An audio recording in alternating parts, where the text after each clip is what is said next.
Welcome back, everyone, to the second edition of Technically Speaking, which is also our second vape edition. Yeah, it's going to be. I'm the captain. And I'm Cliff. And we are going to look into a very exciting product that I know a lot of you are interested in. And I was able to get one somehow. It must have been, flown overnight from China. I don't know. Whatever happened, we got one. It's one of the biggest new products at the market in easily the last 6 months. So we have the Aspire Atlantis tank today to show you. Ta-da! So here it is. It's glorious packaging. Shout outs to Harbor Vapor in Baltimore. That's where I acquired it. I don't know how they got them, but God bless them. So I'll do a little unboxing here. I've already opened it. I already have it filled up, obviously, because I was vaping it all night. So this drip tip doesn't come with it, but it does come with a really wide bore stainless drip tip that matches it perfectly. I just prefer Delrin just because it feels better in my mouth, so to speak. So this has extremely wide airflow. I'm trying to get it in this camera here.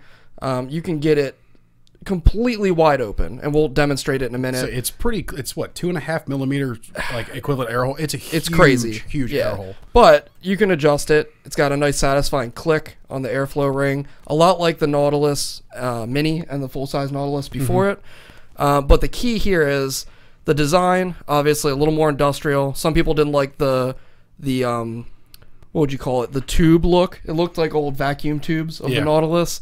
They thought it was ugly. So this does... it actually made them quite fragile because the top edge was basically glass. That's what hit the ground first. Yeah. So they've improved the design. Now, it still only holds 2 mil of juice. I imagine with the popularity of this, they'll release an XL version, maybe a 26-650 size version at some point. But two of the keys to this were sub-ohm coils. So Kanger had put out sub-ohm coils for the past probably 6 to 9 months. They've been out at least. They haven't been out quite that long. It's been about probably the last 3 months. Like sub-ohm. Oh, really? Okay. The true sub-ohm coils. Yeah. Now with these go down. The ones that come in the box are 0.5 ohms. So it's a single coil. I'll open this up here to show you. Inside the packaging, they actually give you an extra glass, which is cool. That's usually a $10 to $15, depending where you buy it, addition, and the actual coil itself. So they give you a second coil. They both run at 0.5 ohm.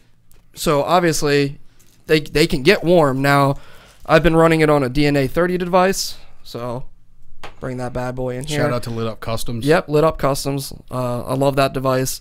Now, shockingly, the coil itself, first off, you can see how big the coil is. I can try to bring it up to the ceiling. This is hard to do. Yeah, so really, it looks like the BVC coils. But if you could actually get in a little closer, which we can't, but if you look at pictures online, you can see the actual wire inside. So it's a vertical coil. Now, the other thing I want to show is look at the holes for where the juice, whoa, blurry, where the juice gets absorbed. There we go. Sorry. Yeah, the feed ridiculous. The feed holes in the new coils are astronomically huge. And look at the breather hole at the bottom. So what this is going to do for you is going to allow you to run extremely high VG juices that you couldn't do. You could kind of do it in the Nautilus Mini and the full size with the BVC coils, but I can attest that you didn't get much flavor and you did get some dry hits out of it. You had to primer puff a lot. I put max VG juice in this last night. It was, I think they call it Chata Magic from Loud Cloud. The thickest juice I've ever seen, bar none. I mean, it's hard to actually get into the dripper. I mean, itself. It's up there with, this is actually cereal up there as well. It's a hearty VG juice. Ridiculously thick, and that was going to be my testing point because they're like, hey, you know what? This is made for that, and no burnt hits. I got this thing up to 50 watts. So it's a 0.5 coil at 50 watts on 100% VG juice. I did not get a burnt hit. So that's actually right at 5 volts. Yeah. So it was a very good experience so far. So what I'm going to do is put it on this device, and we're going to take a couple rips on it to show you the output. Pretty ridiculous. You've got, what do you have on your box there? What dripper do you have? Right now I'm running it's a OKRT10 box mod. It's the one that I made myself, but you can get them. It's much like the Hexone. Waiting for our fearless leader to flip this over to the other camera. Somebody was paying attention. There we go. Oh, look at that, the fisheye. Say it's just like I said, it's a 50 watt. Well, technically it's a 50 watt box mod, but it's actually really a 10 amp chip that can really. I've run this thing up to about 114 watts. This is the Asmodus 26650 dripper. I'm running a 22 gauge dual coil. This thing, it's 8 wraps, so it's right around 0.4, and you can see this thing actually rips pretty hardcore. But the vapor production actually isn't that much better than what the Atlantis can do. It's impressive. Now, I also have drilled a bunch of extra air holes in this because this is actually a clone. Long story short, bought it thinking it was an authentic. It wasn't, but that's neither here nor there. So I've punched some extra holes in it, and it vapes really, really well. I enjoy it thoroughly. I am solely a drip. I don't use K-Funds. I don't use Jenny tanks. I drip. That's it.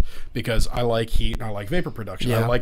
I'm a lung hitter, so I've yet to find a tank that has actually allowed me to really do that. I mean, the Nautilus Mini came close, running at around 15 to 18 watts, depending on the juice you were running.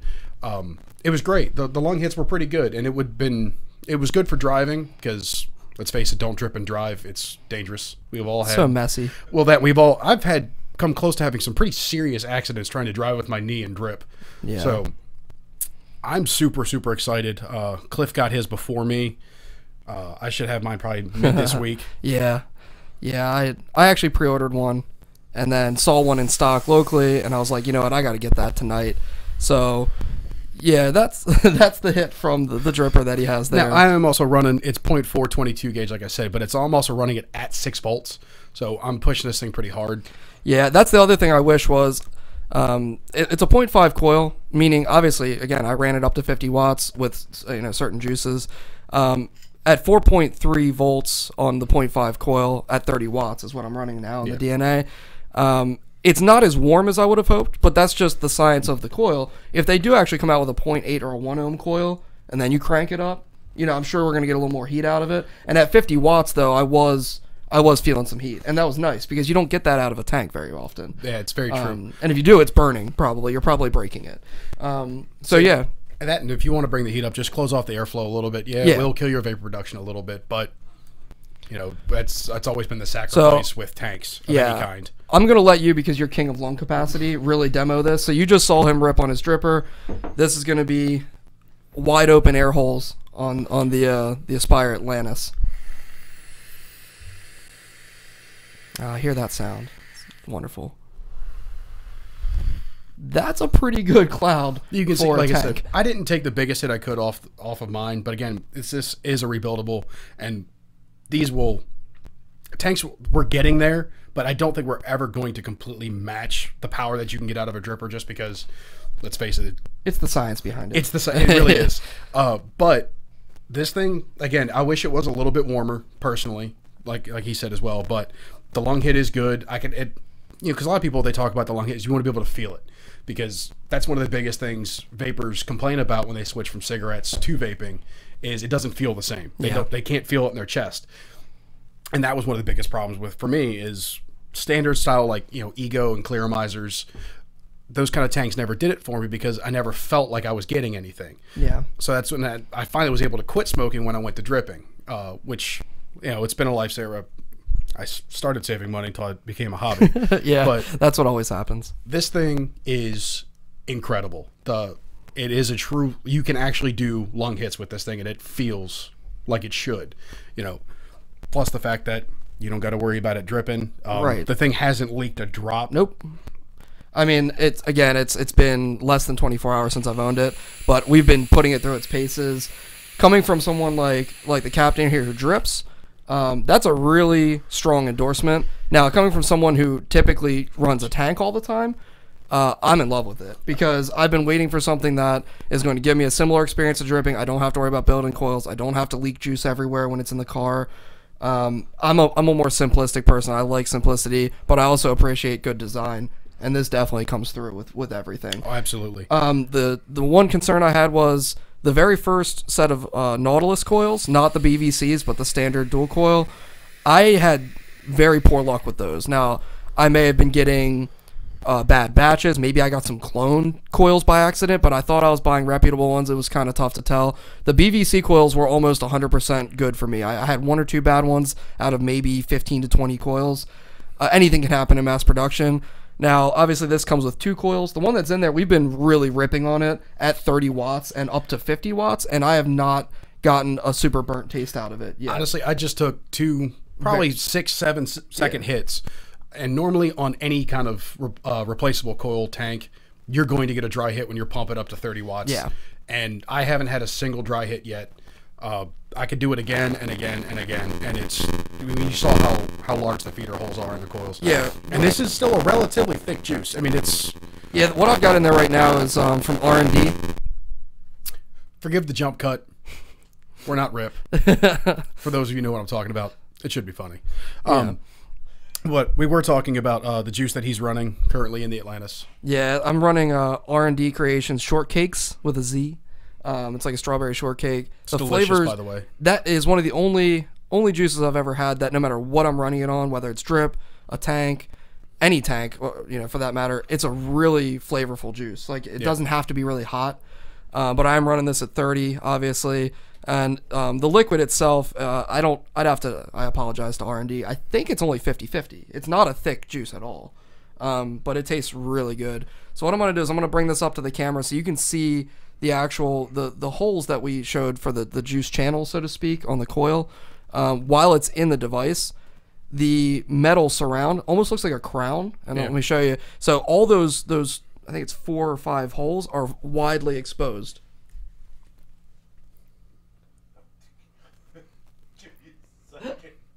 Let's see.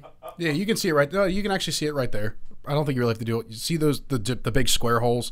Those are directly on the outside of the feeder holes of the coil, and you can see that the feeder holes are completely exposed. Yeah. But there is that the liner that they put in their coils that Aspire does that keeps it from flooding, because I've yet to have juice come flying through the mouthpiece and into my mouth, which we all know it sucks. The worst. It's gross, and it's just, so far, it seems to be flawless. It really does. The only flaw you could really think is that at 30 watts, this thing will burn through some juice pretty quickly.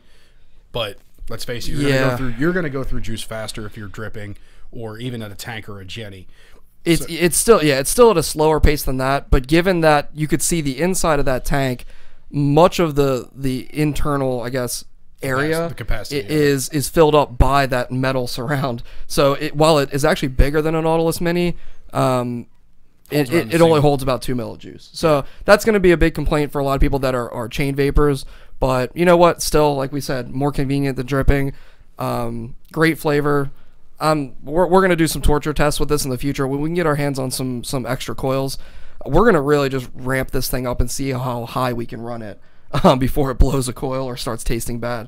I had it up to 50 last night on an IPv50 with the highest VG juice, again, I've ever seen, and it was no burnt hits. I probably wouldn't take a 7-second rip on it. I think I probably could get it to burn then, but 1, 2, 3 second hits, I was not getting any burnt taste.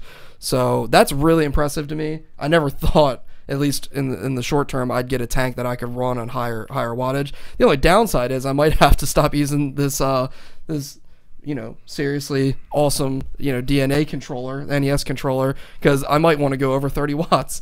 But we'll see. I really can't find fault with it other than that. Other than the juice capacity, maybe that's probably the only fault that I could find in this thing so far. Prices are going to be right around $35 to $45, depending on where you buy it.